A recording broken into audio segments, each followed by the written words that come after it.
Hello everyone, today I will show you how to reassemble the Eddy Plus by Camelbak. First we'll take this part and we'll put it inside at the top.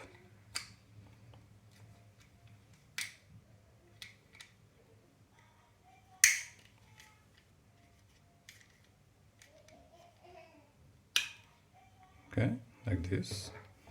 Then we'll take this part and put it inside its holes. Like this. From here, it's like you can see on their official videos. Bring back the straw.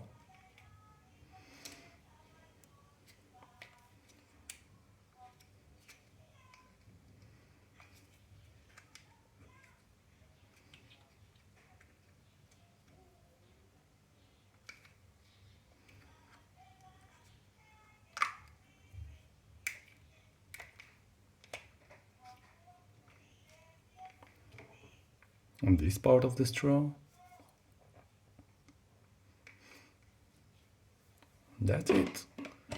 In less than 2 minutes, we have a assembled bottle after it was fully cleaned. Thank you.